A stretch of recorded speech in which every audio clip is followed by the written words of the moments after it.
The Criterion Collection. This is one of the most respected home video distribution companies in the world. This is an odd statement to make because while we are used to movie production studios being highly respected, that cannot normally be said for home video distribution companies. Studios like the Walt Disney Company, Universal Studios, and Studio Ghibli make wonderful, memorable content. There are turds in the mix, as can be expected, but studios make original content from scratch. When they make something memorable, the world usually takes notice. It is rare for a home video distributor to gain the same kind of praise though, because they aren't creating anything, nor do they usually fund productions. They simply write up a contract with the studio, acquire the content, and put it out on whatever home video formats they feel is appropriate. Companies like Good Times, Shout Factory, and Genius Products are names that might ring a bell to some, but they don't garner a lot of respect. Once in a while, a company like Funimation will gain some traction, but that is mainly because they pick up very strong properties to release and, in their case,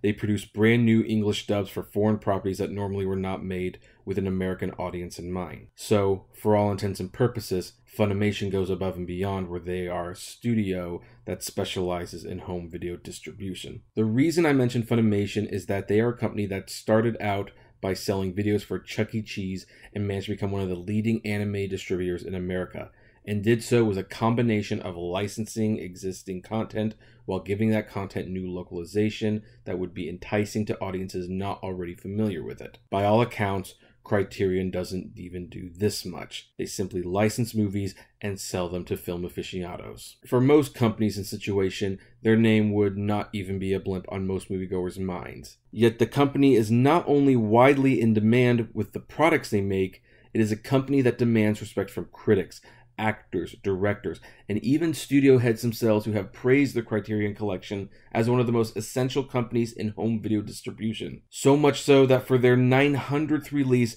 they were granted the rights to release various films about the Olympics that have come out in the last 100 years. So, who are they and why are they so important? According to Wikipedia, the Criterion Collection Company was founded in 1984 by Robert Stein, Eileen Stein, and Joe Medijuk, who later were joined by Roger Smith.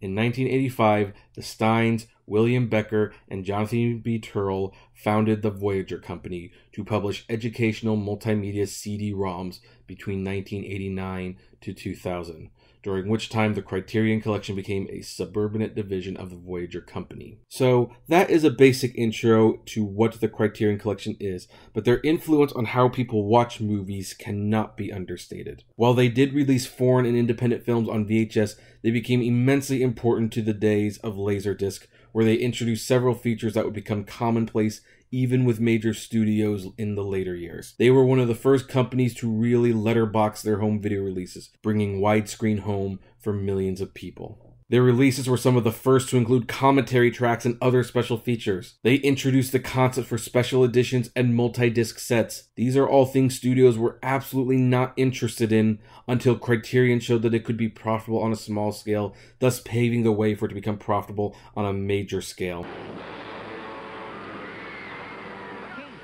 Good reason to be upset. In the more than 50 years since his film was made, many prints and even negatives have become badly worn and damaged. The old ape could do nothing more than stand by and swallow it. But this print is in remarkable shape, and there's a reason for that.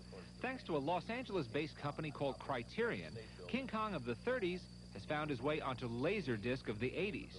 Most of these early Laserdiscs were of mainstream movies like Halloween, Ghostbusters, and Bram Stoker's Dracula, but they soon expanded to become a major player in film restoration and preservation as well. Through their subsidiary Janus Films, Criterion has released many obscure or almost lost films in their best possible form, and have even contributed to restoring some of the films in their most pristine condition. All this for movies they don't even own. When Laserdisc was coming to a close and it was obvious that DVD was going to become the disc format of choice, the Criterion Collection decided to do a reboot of sorts for their catalog. With their Laserdiscs, each release was numbered in chronological order of their release date. However, with DVD players not being backwards compatible, to continue this release pattern would prove difficult, as they had lost the license to produce copies of hit movies like Casablanca and Akira. The only thing to do was to start over again at number 1. As of this recording, the Criterion Collection is approaching their 900th release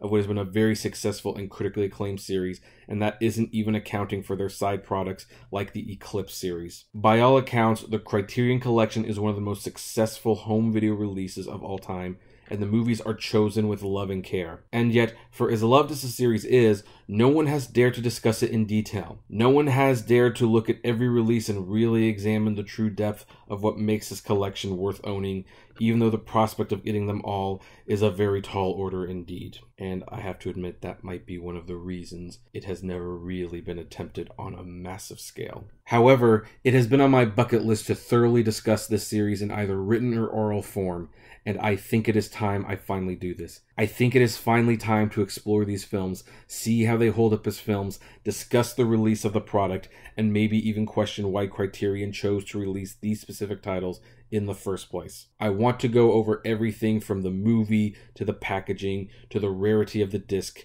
and whether or not that is an obstacle that should be overcome. Now, join me, my friends, as I go on my exploration